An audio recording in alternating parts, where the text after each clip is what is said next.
Ricky. Ladies and gentlemen, it's your boy K Fresh, Kevin Fulton, with me as always for Podfluxxx episode number 6, dropping on our new day at our new time. It is currently Mother's Day. Happy Mother's Day to all the mothers. And we know Conflux loves mothers. Ricky Reyes, what's up, bro? Moms are the best. Moms are so good. Just chilling here in beautiful San Antonio.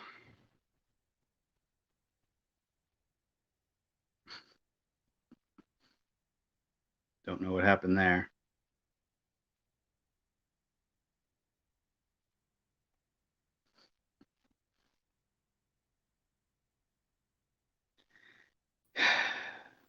Especially the ones that live in our houses.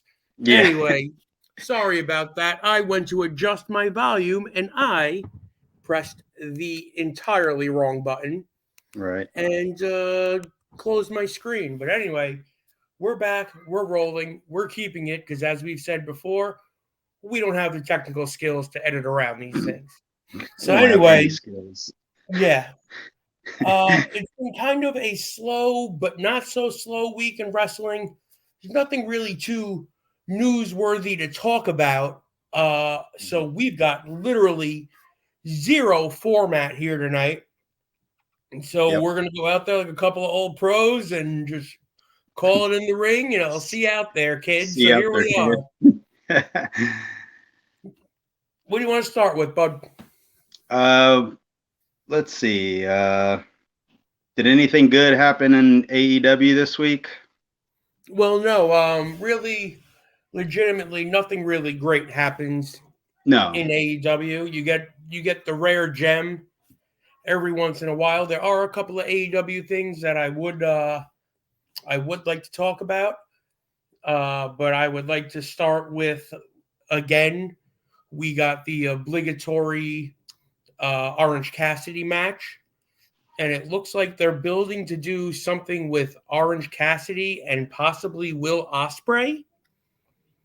Oh, is that okay? So is that the because one of the Empire guys attacked him. Kyle, I think is his name, right? Sure, but Um, what I can tell you about the situation here is that Orange Cassidy, I believe, is the most winningest man on the AEW roster.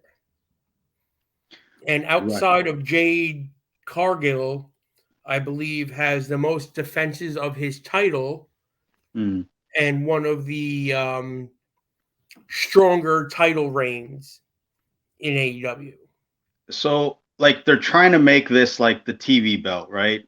The I feel like yes, but they literally have a TV belt that's named after one of the networks they're on. right. That's right. That's right. Um, yeah, I don't get it. I don't know. It's weird. Like they put them on almost every week, and Mm-hmm. from what I understand, like they're lengthier matches, right? They're not like Yes, six to eight they minutes. no, they're like Um, an entire segment with an afterbirth, and sometimes you get another appearance from him later. yeah, yeah, I noticed that he's popping up multiple times. Like, I remember someone complaining that I guess him and Bandito wrestled, and then they came back as a team later. Yes, at the end of the match, Yeah, he attempted to put sunglasses on Bandito's face, but it doesn't work because he wears a mask and has no ears, right? right. So Okay, sunglasses don't really, if there's no ears, right. I'm sure Mick Foley can describe this to somebody at length. That if you Exactly. don't have the appendages there to hold the glasses up, they don't stay on the face, but Right. whatever. So, and then there was a segment later in that show where they were like buddy buddy. And then I Yeah. think they did a run in later, like a third segment they were in. Oh And then God. the next week they came out as a tag team. Oh, that's what it Well, was then. now Yeah. Bandito is one of the best friends. with Like, Trent and Chucky and really? That's yeah, still a thing? The best yes, friends group? which is doesn't make sense, but I feel like there's a revolving door for the fourth friend there, which is like I don't know if you remember VSK and Friends, how Yeah. we revolved through the fourth person until we finally decided we were good with three. Till VSK only needed two other friends, and that was more than Right. enough. Yes. Can't put the whole locker room through that kind of suffering. Now you have to go The be a VSK's friend this week. yeah. There was what's his nuts one I remember that. and what's his nuts two, Right. and then we just stopped doing it. But anyway, I'm like I made mention to. I'm sure Orange Cassidy's a nice enough guy, and the whole his whole shtick isn't for me. But really, like, who is it for? Like, is there anybody really like clamoring to see this at this point? I guess like young kids would think it's funny. Like I mean, because he has his hands in his pants, I guess. Like I don't really I never understood it, or I mean, I understand like, it's his gimmick or whatever, and it works for that audience, right? And that was I guess that was the thing I kind of wanted to bring up was their audience is who they're like pandering to, right? Right. They're not really looking to grow the audience, and that's why I think wrestling fans like crap on what they're doing. But if you hear the live reaction to their events and stuff, I guess it's working for them. And ultimately, if the TV network is happy with what they have, why would they change it? I mean, we don't really know what's going on behind the scenes, and I guess like this could lead to that big announcement they have. I think it's coming this Wednesday, and in front of the Garden, right? Like at the theater, I believe. Right. They're supposed to like Warner Brothers or whatever is supposed to be Right. there to make some announcement. Now, if like to wrestling traditionalists or the old school mentality of wrestling, our job and everything that we did was to sell tickets, to make people believe in something and want to buy it again. Are they doing it wrong if their fans are still buying into it and still there? I Well, mean, the have ratings thing, the ratings thing is going to fluctuate um depending on what's going on in the world, like sports wise and like what's on television at that time. But ultimately now they don't really work for the ratings as much as they're working for ad revenue. awareness. Well, awareness really, because that's what WWE brags about, right? Like Right. like How far their who social reaches and right, like, and that is the audience that AEW kind of has or is over with, I guess, like they'll talk about it, and we all know we don't really have to sit there Wednesday night and watch it, because I don't. Mhm. And Wednesday nights I think, oh man, let me go to Twitter and see what they did in AEW. I don't have to go home and watch it anymore. Like I just kind of scroll through like the matches and the clips and whatever, and I can kind of piece together What what's happened. what happened, right? So the awareness is there and it's strong. And I don't know. I just feel like, and I just came up with this like this week where I thought maybe maybe just they don't give a shit, and they're like, we're good. I mean, because we're not there, so we don't really know what the temperature is in the room. And it seems like the fans that they have are coming back, which is great. I mean, I guess I compare it to like when I was in Ring of Honor the first time. We wanted it to grow, but the live attendance, the people that were there, they were happy and they were going to come back. and they were going to buy the DVDs of the next show because they couldn't be at them. Right. You know what I'm saying? So it was like, I know it was on a much smaller scale. However, the Ring of Honor fans, you know, even today, look back on those times and think, man, that was insane. That was the best time, you know. And like we look back at maybe like the Attitude Era, or, you know, the Golden Era, or whatever. And I don't know. I just feel like that they might be just happy with that. And like, if financially they're okay. Well, that's And the thing, to be financially stable. Now, to play right. devil's advocate to what you were saying, with AEW, with the Ring of Honor back then, if you Yeah. guys could have had more awareness, which would have brought more eyeballs, the next time you went back to, you know, Poughkeepsie, you could have ran the Civic Center instead of the VFW. You know what I mean? So the way Yeah.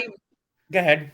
No, yes, but see, we were renting the same buildings, and we still had growth in that building. Like we were happy. If I remember, we did the very first WrestleMania weekend, Ring of Honor did, and it was the Chicago one where Punk was a gunsman for The John Cena for entrance. John Cena. Who was it? John Cena and Triple H, maybe. It was Mm-hmm. the Rey Mysterio winning the title. It was that weekend. We did 3 days in a row. We did Detroit on Thursday, and then we did Friday and Saturday at Chicago Ridge, and that was the weekend. Like Homicide and Colt Cabana did like a big blow off in the main event or whatever. So for us, like, the whole thing was to sell out Saturday was the idea, you know, at the big match on Saturday. But I don't know, because we never went to a town and thought, oh man, they were quiet tonight. Like, you know, like, even if it was like Detroit was always a quote unquote B town for us, because that was our first night of the Loop, you know, always was Detroit. And then it was usually Chicago after. So like Chicago, we always try to play, you know, the bigger matches or whatever. But it wasn't like we were like, oh man, we got to get into a bigger building when we get to Chicago. We were content, and everybody was pretty happy if Chicago had 1,000 to 1,200 range, Right. you know, and that 1,000 or 1,200 sounded like 10,000 screaming in your face. Right. So it's really hard as a wrestler. It's really hard to say you did anything wrong when the people are going batshit crazy for you.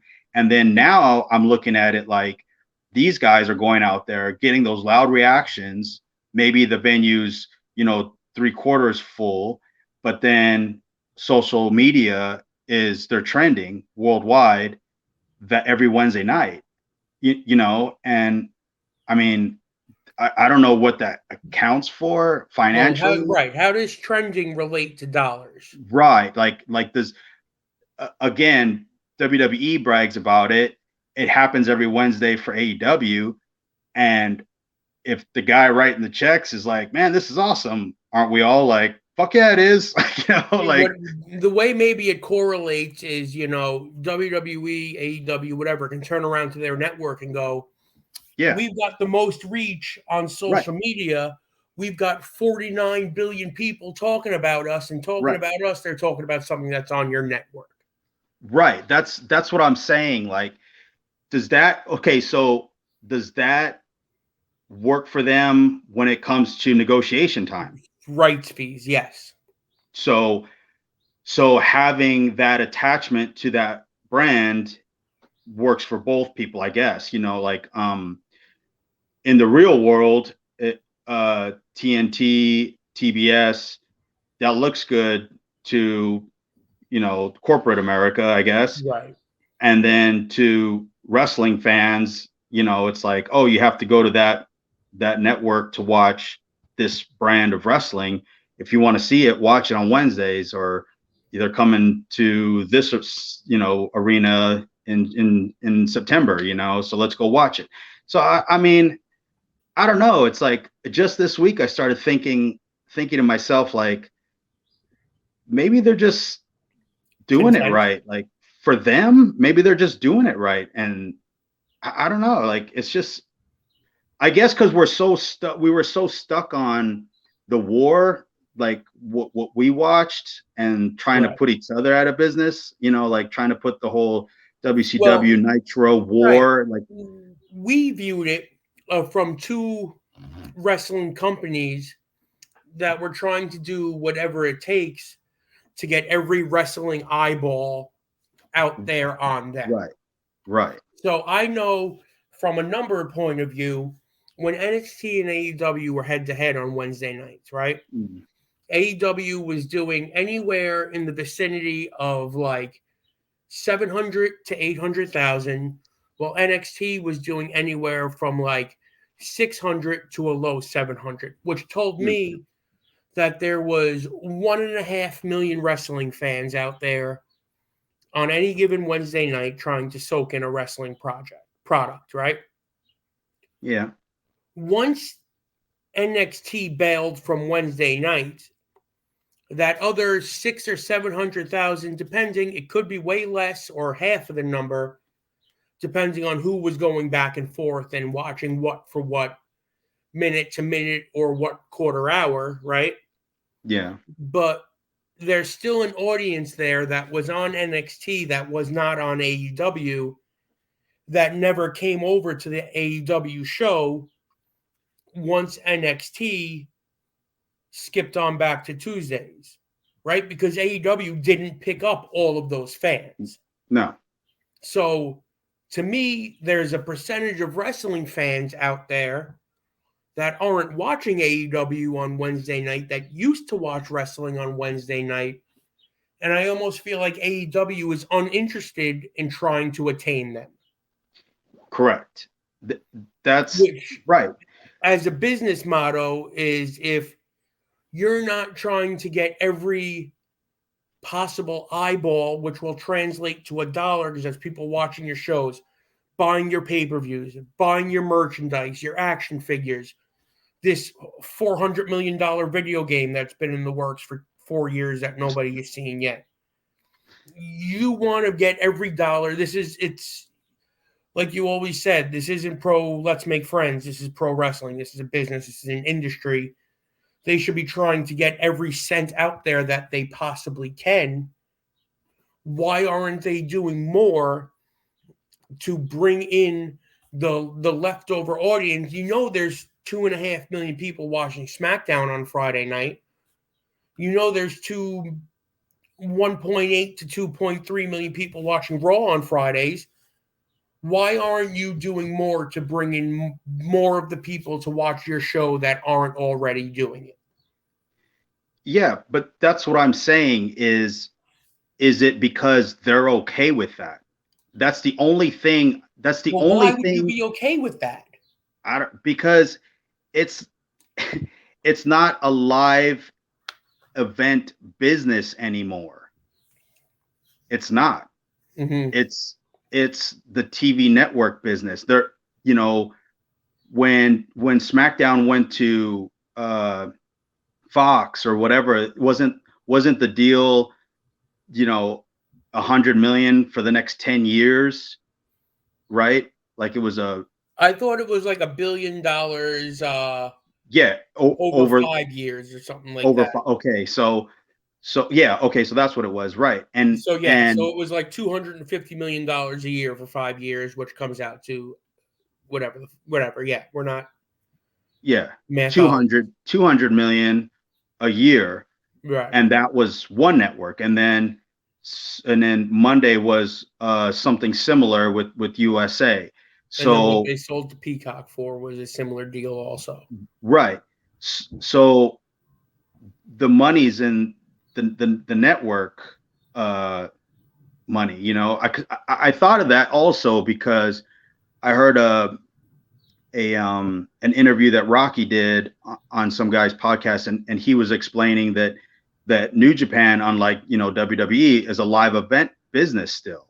Right. So like they're living and dying off the Off the gate. tours, yeah. Right. So although they need to be on TV and they are, but the money's when they start hitting the road and then they tour, and that's where, you know, they make their money. They're not making that type of money, a 5 billion, $1 billion, or even probably 100 million a year off what network that they're on, really. Right. So I just think it's just a different business. I understand. I know what you're saying, and I agree that they should still have gone after those types of fans. But then I also think that there are just WWE fans. Like, yes, that's another they don't give a shit about anything else, and anything else other than WWE is a step down for them. They probably look at NXT as a slight slant on the downward, right? Like, because they're like, well, these are the guys that you might see in 5 years on Raw, and I don't know. I just imagine what they think about indie wrestling. Yeah, right. But that's what I'm saying. It's like it's like, because that was Vince's goal, was to make WWE the top tier measuring stick, whatever, the way his dad had made the Garden, like this was the mecca that you had to be in. Like, you had to work the Garden to, like, prove your worth, or, this, that, and the other. And was it really any better?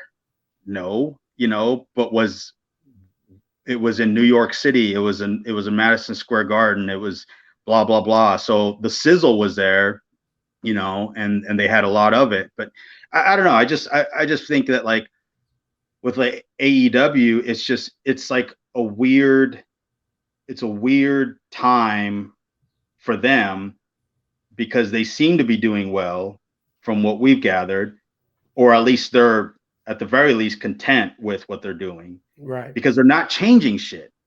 So the bad just kind of it's like slowly just bad. It's always this bad. It's never too terrible.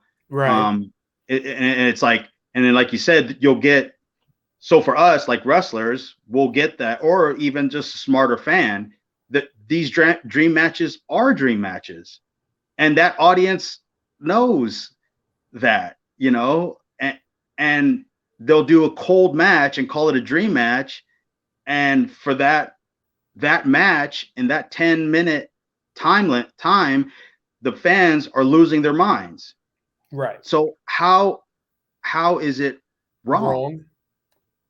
Besides the basic fundamentals of what it is that we try to do out there, the believability, right. It's almost like they don't care. They don't care. Because they're seeing what it is that they want to see. And I don't know. I remember when Rocky said that, and I thought, yeah, that's why nothing that New Japan does is insulting to the fans, because they need them to care, to come see the big tag. They're always going to have their main event guys and tag matches on top. So they'll have, the guy challenging the champion, mixed up in a tag, and they'll only touch a little bit. They're just going to give the fans just that taste, and then they have to come to the pay-per-view, or they have to buy the pay-per-view, right. But the attraction is, Okada against, Sonata, but it's in a 6-man tag. You have to pay for the one-on-one. You have to pay for that. Which is very happy you mentioned, because I wanted to ask you, you're obviously way more familiar and versed in New Japan than I am. For a title reign in New Japan, the IWGP Heavyweight Champion, how many defenses do you normally get out of a title run? How often do you see a title defense? Well, you see a title defense maybe every other tour, maybe. So that could be almost every other month. Okay. So like a record-breaking title defense reign could be 12 defenses. Okay.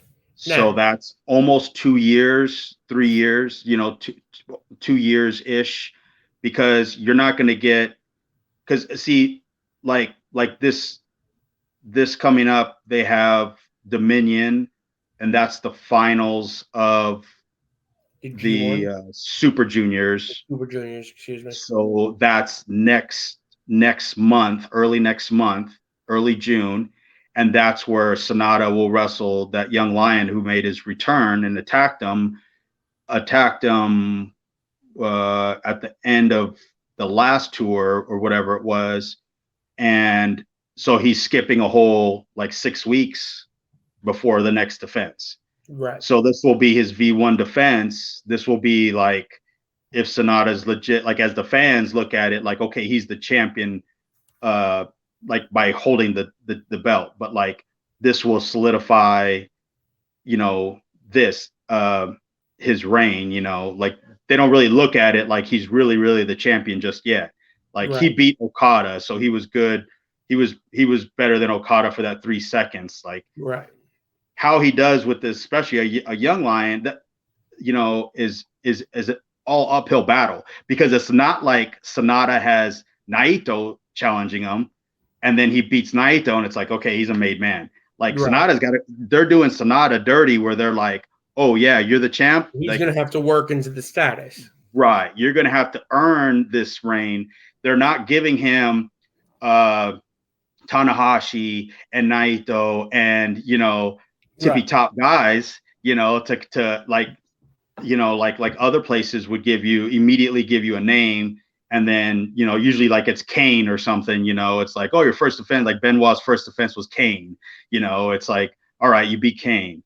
It's like now, so they're making him work for it, but I think that it's good because he needs a strong showing here, and then he'll get, then he'll probably be plugged into the G1, and then what do you do there? Like, he's a new champion. If he loses, it weakens him there. If he wins, he gets to name his challenger, and then who does he name? And then that's going to Wrestle Kingdom. So it's all like really weird. It's just done. It's structured differently, but it's structured for their live attendance style of booking. And All Japan runs almost monthly because they need the belt. The belt is the draw. So as their champion comes in, like Nagata's the champion there now. So like, he's a little bit different, but when it's an All Japan guy, they have almost monthly title matches. Now, the reason I bring it up is that I don't know if you've seen it online, but there's a lot of like debate amongst wrestling fans, some conjecture, and there are people out there that are calling MJF's AEW World Title reign a bust. And I think the reason why they're saying that is because, he's been the champion now. I'm not even sure how long, but it's been for a while, right? It's a while, right? Yeah, and he's only really had, I think, he defended against Bryan in the Iron Man match, right? Yeah. He had a defense against Ricky Starks on TV. Oh, remember, okay, yes. right after he won it? Right, yes. But basically, yeah, he's at, right now, it's like he's at 249 days as the AEW champion. And with I think 2 defenses. With 2, maybe 3. I'm not exactly sure on it, but like what I'm wondering is after he won the title, he came out on TV and was like, I'm fucking special. You're not going to see me on wrestling on TV. Basically, you're only seeing him on the pay-per-views. Have a match. They do their pay-per-views quarterly, like every 4 months. Mm-hmm. So as far as their pay-per-views go, you're getting the actual, if you think about it, you're getting the Hulk Hogan championship schedule out of MJF. Correct. Now, modern wrestling fans, I don't think, are conditioned, right? After think about everything, how many title defenses you've seen on TV in the Attitude Era going forward to now, they're not conditioned to see a world title or world champion only work the big shows. So do you Right. think it's fair, people's criticisms of his title reign? Or do you just think that people aren't used to seeing a champion being treated in the way that MJF is being treated as a champion? I mean, from what I've seen of his stuff when he is on TV,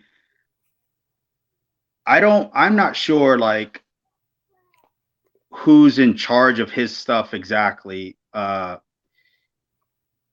Because like he's a little bit different when it becomes, is he a chicken shit heel or not?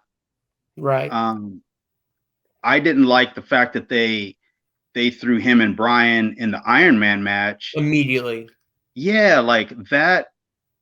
So going to the beginning with Ricky Starks, like what did Ricky Starks do up until that point to challenge for the heavyweight championship? Like he was he even on fire at that time? Was he, I think if I remember correctly, he was building a little bit. He was off TV, right? Yeah. He did his deal with Hobbs. They had like Hobbs squashed him on pay-per-view in like 3 minutes, Okay. right? Yeah. And it was really weird. Like they were just getting going, and all of a sudden they went home. And then he had a rematch with Hobbs on TV that he won a couple weeks later. And then we didn't see him. And then he came out and cut like a really great babyface pay-per-view promo.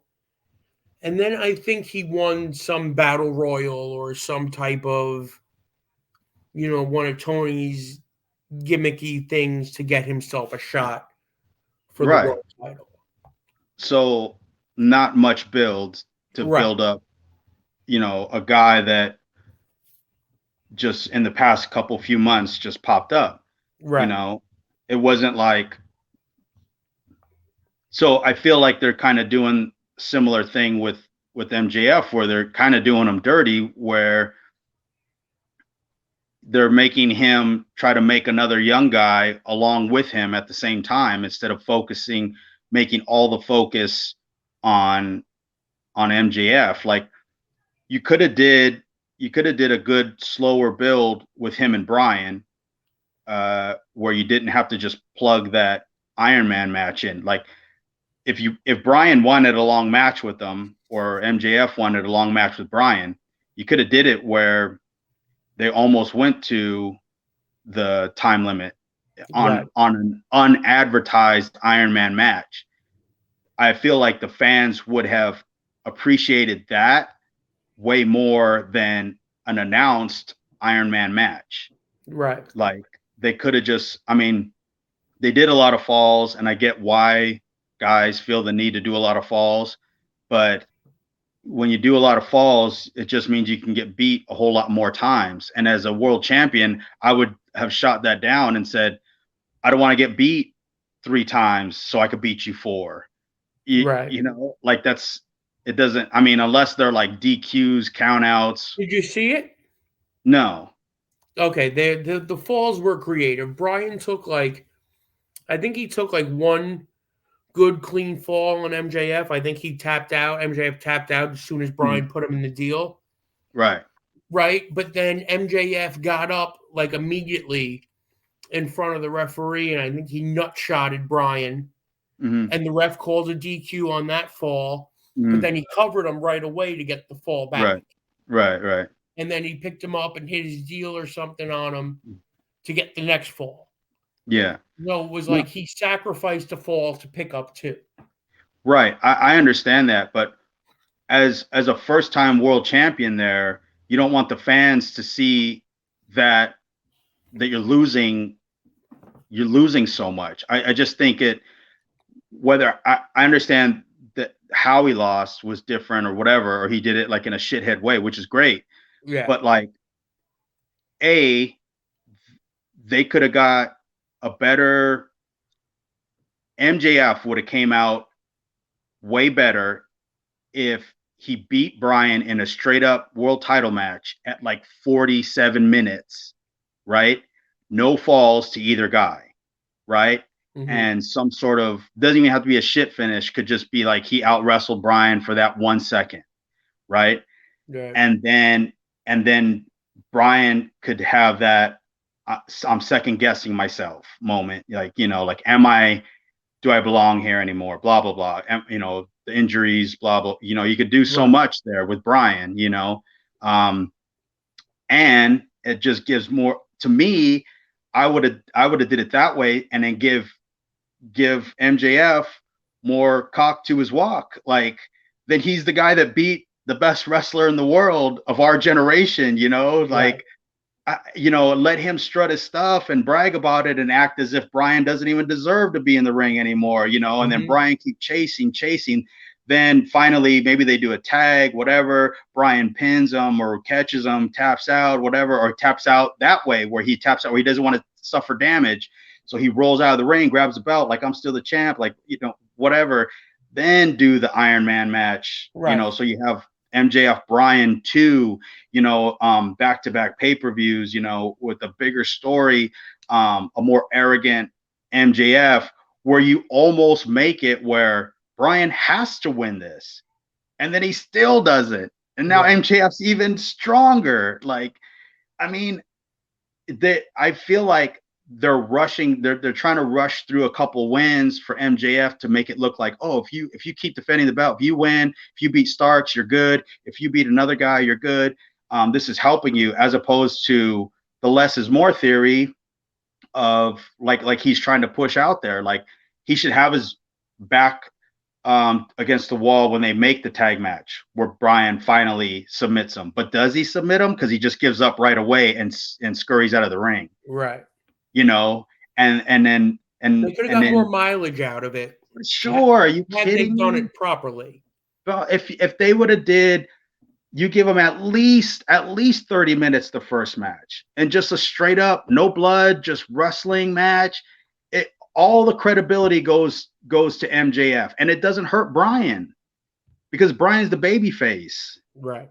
You know, and he's such a heel. Like, even as Bryan acting like a heel, it's going to get a babyface reaction because Bryan's moving forward, and that's his style. And MJF's walking backwards, backpedaling the whole way. Like, that's the whole point. You know what I mean? Like, you could have waited, and then it's like, I don't like what they're doing now, where they got the other 3 young guys with them. Yeah. Like, what's the point in that? MJF, him and Darby. I know. In a lineup, you're like, you look at them and you're like, clearly MJF's the biggest star of all these guys. What is that? What does that match do for the champion and his run? Like, I would be arguing that if I were MJF, I would totally be like, this does nothing for me. And there comes a time where you have to at least speak up, or at least get that point across to somebody.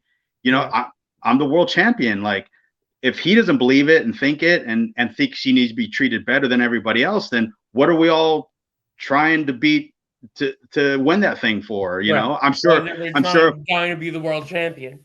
Yeah, I'm sure if Moxley didn't like it, he would be like, yeah, that doesn't work for me, brother. And they'd be like, okay, well, change it. I mean, that's the golden ticket that allows you to make those, to make the, you know. And if he does he not understand that? Or does he just think, oh, well, I have the belt, so I should be the guy, and everyone looks at me as the guy? If you don't start, you know, making demands and changing shit up to fit you, then what are they beating? Who are they beating? So he'll win the 4 pillars match. Okay, we all kind of knew he was the one of all the 4 pillars. Like, he's Misawa here in the pillars game. So we know he's the guy that if, you know, push came to shove, you're going to listen to him of all 3 or 4 of those guys. But what is that line? How does that line him up? He should be thinking, how does this make me look going into London? Like, I need to be at my absolute highest point going into London. Like, this should be his focus right now, is does this make me even kind of look weak? Does it knock me down a little bit? And all of this does. Heating up Starks for no reason, poor Starks, and then gets a little match out of it. And then what was his consolation prize for having a good match with MJF? They just take him off TV. Oh, well, that too. And then, so Jericho fixed that, and then he goes an hour with Bryan. Okay, that should have been more of the story. Like, Bryan could have been that backdrop while he was still doing stuff, maybe with Starks. Maybe Starks doesn't get that. Was that match in Texas? Is that why they did that? Maybe. I don't recall, to be honest. Okay. And anyways, it was around. I feel it was around like January or whatever. You know what I mean? So it could have been just because they were in Texas and they were going to heat up Starks for Texas. Which makes sense. I think it might have been. Now that you're, I thought it was. Just because I thought his reaction was like crazy nuts for that moment, for that time. But what I'm saying is, like, you're doing a title match for no real good reason. You could have dragged that out. I would have liked to seen that do 4 weeks of a build with those two, and then the backdrop could have always been Bryan on the other side of the show, calling MJF out, and I'll be watching, and I wish Starks luck, but leave me some type of thing. I don't know. Like, it's just, I don't know. They could have did the Bryan thing, has so much value to MJF. Like, he really should have like rethought that whole scenario and said they could have got a TV match in there also in the middle. That's what I'm saying. Maybe they do 45 on TV. Yeah. Like, that would have bumped the number. Remember when I think Orton got sent home from like the UK, and Cena and Shawn went like 45 minutes in like London or something, and on the a rating Raw? built over. People are getting on the phone and going on the internet and saying, because usually there's fucking match. Usually there's no good wrestling on Monday Night Raw, and these guys are going 45. Like, it's that could have did something for AEW all the way around if they would have just played that up and then did the Iron Man later, but they didn't play it right. We're running pretty long here on AEW, so I want to get one last thing in, since we're talking about MJF and you brought up Wembley. Wembley now, the rumor or the word, the truth, I don't know, is around 65,000 tickets. Wow. All the nerds, though, are going, you got to have Ospreay and Omega in the main event. Right? They're calling for a British guy to be in the main event. If you have this fucking Wembley Stadium show and you sell this stadium out, does it kill MJF to not be in the main event of this show? Well, remember, Macho and Warrior were not the main event at SummerSlam. Yeah, but that was... Yeah, they were built into a tag title match there with... Macho was the world champion at the time, right? Or was it Flair? Yeah, no, Macho and Warrior it was after WrestleMania 8, right? Yeah, Macho and Warrior worked for the world title underneath Davey and Brett. Because the tag title match I'm thinking of then, was that at Survivor Series that year? Yeah. And Warrior no-showed and they had to use Mr. Perfect. Yeah. Okay. Because the tag title match that year was Money Inc. and Road Warriors. Right. So, but I mean, I don't know. Ospreay's carrying around that one PW's belt too, so I think there might be some like political games going on in the back there, as far as like, will he wear the belt out at Wembley? That will help one PW.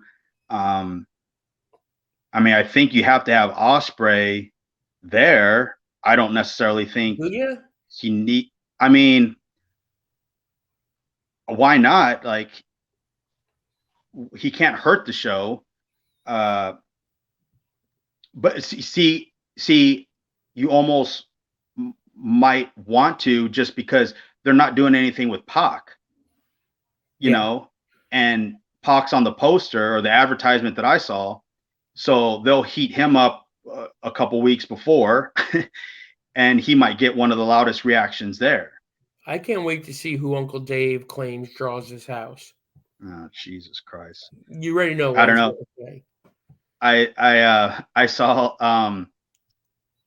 I saw Jay White tweeted something like, I did it again or something like that. Like he's taking credit because he always says that he single-handedly sold out Madison Square Garden. He's funny. Dave is on Twitter the last couple of days talking about how AEW beats SmackDown in the ratings, right? But he's omitting on purpose that he's talking about the key demographic. Oh, Jesus That Christ. way people who aren't smart enough will go, well, AEW's beating them in the ratings. But whatever, fuck Dave Meltzer. Yeah. Let's get a little WWE talking here. Did you catch any of Backlash? Oh, yeah, I watched it. Yeah. What'd you think? I liked it. The whole thing, or did you... Yeah, no, I watched it all because they were in Puerto Rico. I didn't work that building when I was there, but when WWE came the year I was living there, that was I think it was Punk. The main was Punk, DiBiase and Rhodes against Taker and Triple H, and that was when Taker had just had hip surgery, and he was supposedly onto this tour to bump the ticket sales. Yeah. And he worked. The last night he worked in Ponce, I think, against Punk in a singles match, and when they went like 35 minutes. And when I'm saying Taker couldn't walk straight, he could barely get up from like sitting down, and somehow him and Punk just rocked it. Like it was insane. I don't know how that dude did it. Like it's just crazy. Like he could barely walk. So. All right. Well, I don't want to go through everything because there's no need to. What do you think of the Brock and Cody match? Yeah.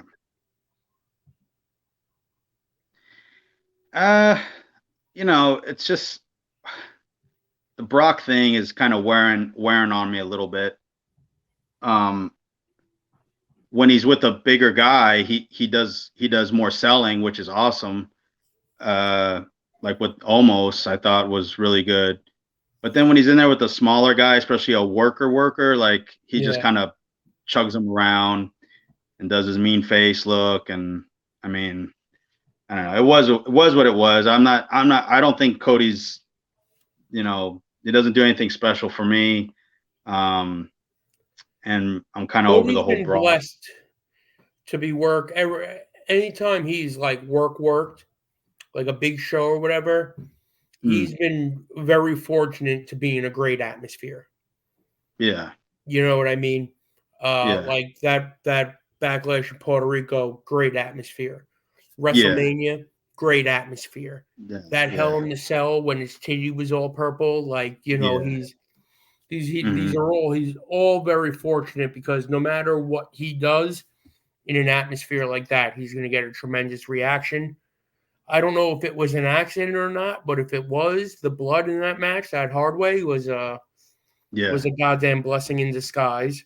Yep. Yeah. Especially in Puerto Rico. Yeah. They were waiting for somebody to start dripping. Yeah. Dave Meltzer was on Twitter saying that the only people who got reactions all night long were the people who don't work there. Which, like Bad Bunny and Carlito and Savio, they're the only people that got over all night, apparently. Okay. But and then we started the World Heavyweight Title tournament. Did you watch any of that? No, I didn't watch. I don't like three-ways. They annoy the shit out of me. So me too. Yeah. But the Edge, AJ, and Rey Mysterio three-way. Yeah. Like, the whole crux, the whole idea of that match was to see how creative you can hit a motherfucker with another motherfucker. Yeah. And it was really good. No, I saw tons of clips of the like what they all did, and with those guys, the timing is going to be perfect. And Yeah. I don't know how many times when I saw something, I was like, holy shit! Like, most 90% of the time, I think we can all, oh, I see where this is going, and you Right. couldn't with those guys. But Did and you it's funny see because the catapult into the next catapult spot? yeah, Dude, that was great. And then when they when Ray wheelbarrowed the edge and he threw him off onto the yeah, Rana onto AJ, I on the was AJ, like, yeah. But yeah, it's funny because like some news sites were posting up their age. Like AJ was the yeah, youngest one at like 45. It was like 48, 49, 48, and 45 years old. And like someone wrote like, oh, why do I want to watch these old guys do this? And I'm like, because they're the only ones that knows how to do it right, you idiot. yeah. Like, Because every person in that building was standing for 12 minutes. That's exactly. all. Yeah, no, yeah, I just really wanted to see, what they're going to do there. Like I'm really really interested in this pay-per-view for that match. Not so much for the match, but like what is it going to do for the, I guess, the brand or whatever. So like AJ's on SmackDown Yes. and then Rollins is on Raw, Yes. or okay. Do you remember So their match for Money in the Bank a few years ago? yeah, no, it's going to be great, but I'm like, so how does that work if Roman's on SmackDown? Do we just know that Seth is winning it? No, I think the way it works is if AJ were to win it, then he He would be goes, exclusive to Raw with the title. okay, okay. And then hopefully, for AJ's sake, the OC stays on fucking SmackDown. No, it's But not.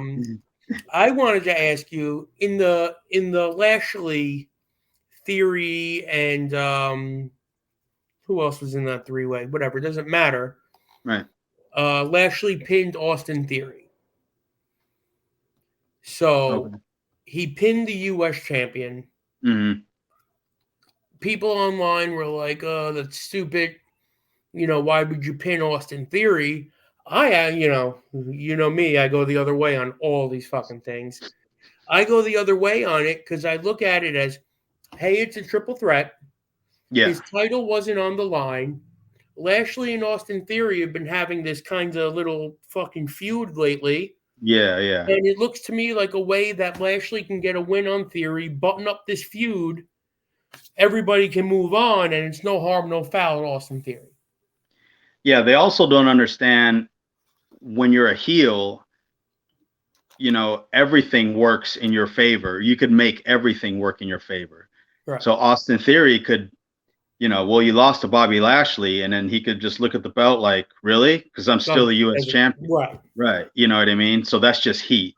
So a good heel will never, complain too much of losing an undercard style match, that he could keep his heat while still champion. But yeah, like with the whole brand split and everything, trying to get everything situated, I just feel like this is definitely going on Seth Rollins, right? Like, It's got to. I mean, he's been on a pretty good tear, I guess, since.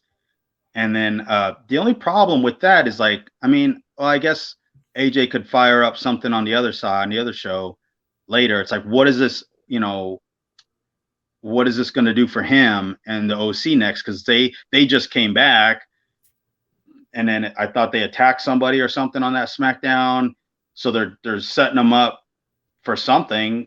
And Right. then, I mean, I could also see them just putting the belt on AJ and then sending them to Raw. I mean, I don't know. Like, then Well, what they is Seth? had when AJ got hurt, they were just getting into something with the Judgment Day. So Oh, okay. I don't know if they're going right back to Oh, that yeah, that or makes what the sense. plan would be. I will say I was very happy to see Brock Lesnar pull Cody Rhodes out and ruin this tournament for Cody because, like I was saying, putting the putting that belt on Cody is just Yeah. straight up participation trophy. Yeah. It just. But I think it's they got to put it on Seth. Yeah. Right. I feel like they wouldn't have drafted AJ Styles to SmackDown just to put this on him to bring him right back to Raw. It seems like a waste. If they were going to do that, they probably would have just drafted him to Raw to begin with. But they've done stupider shit.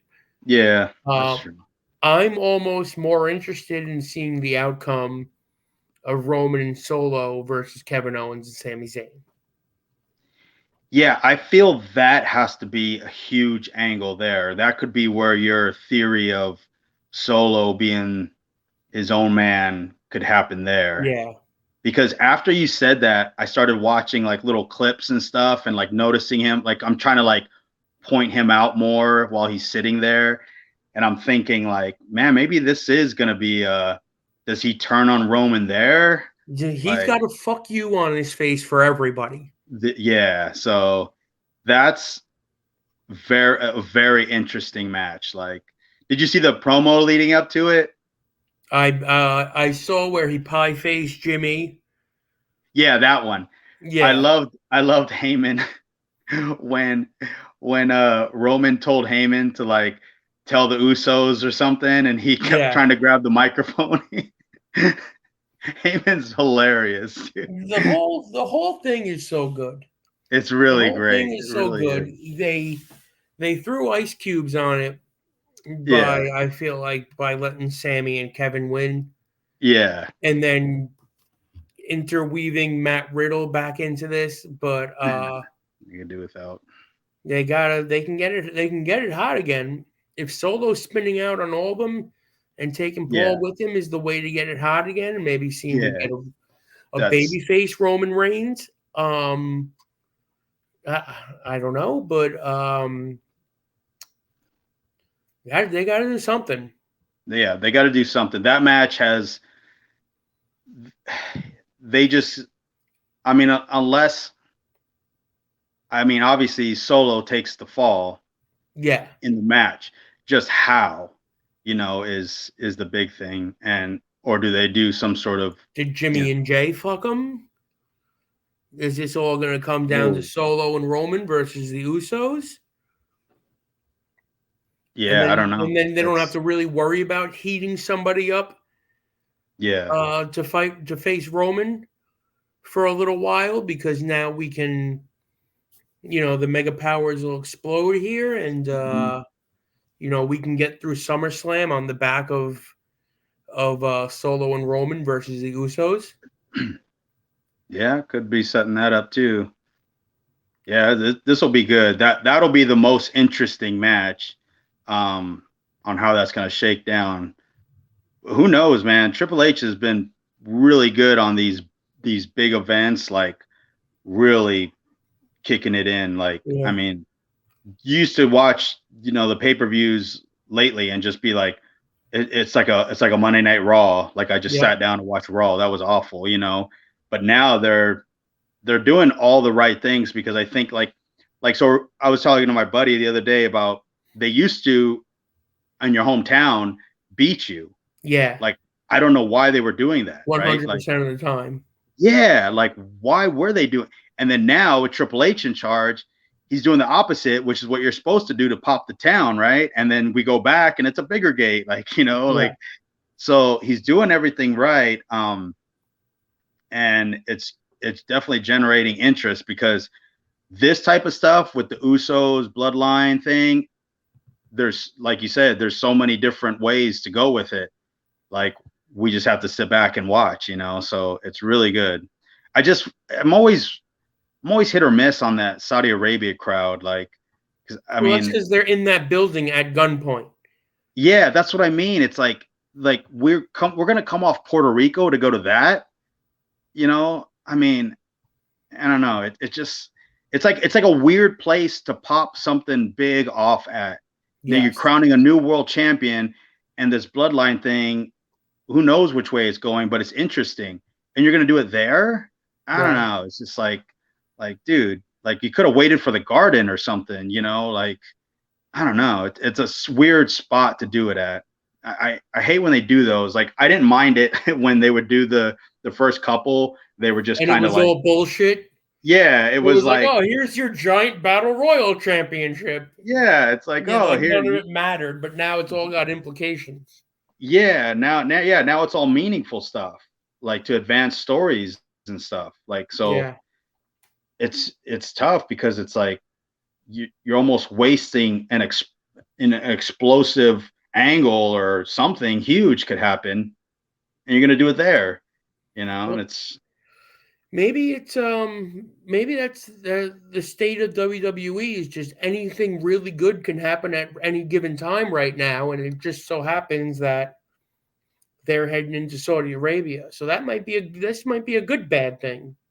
well, yeah, that's again going back to uh awareness or whatever the fuck we're gonna call it from now on, you know, it'll get everyone talking, Yep. right?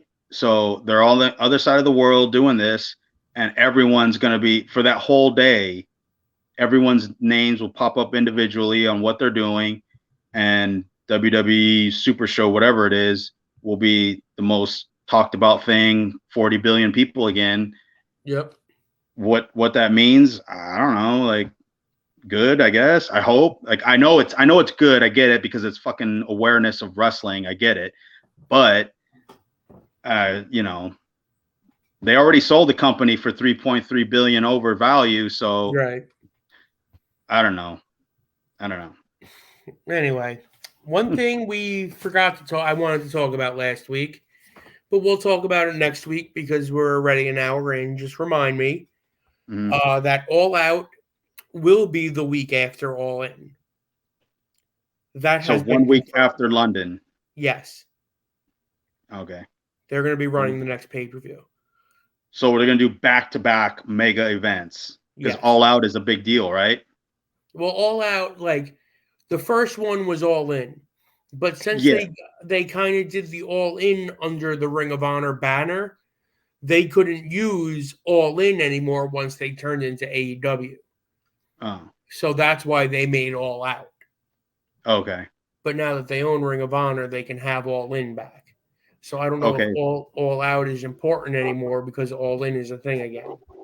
Yeah. So they'll do their biggest event ever, and then a Right. week later, Turn around they're and run a basketball arena with 12,000 people in it. yeah, they're WrestleMania though, right? Because isn't that Yes. like their biggest thing? Yes. Well, That sounds like a great place to start next week's episode, exactly. which will be Podfluxxx episode number 7. Again, we've changed our schedule here. So we will be dropping on Mondays instead of having to suffer through 3 hours of Raw.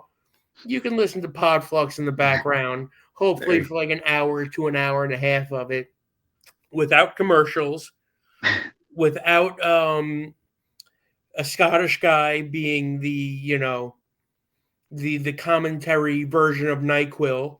And we'll get you through the show. So, ladies and gentlemen, again, we'd like to thank you. We'd like to say Happy Mother's Day. Ricky, I love you.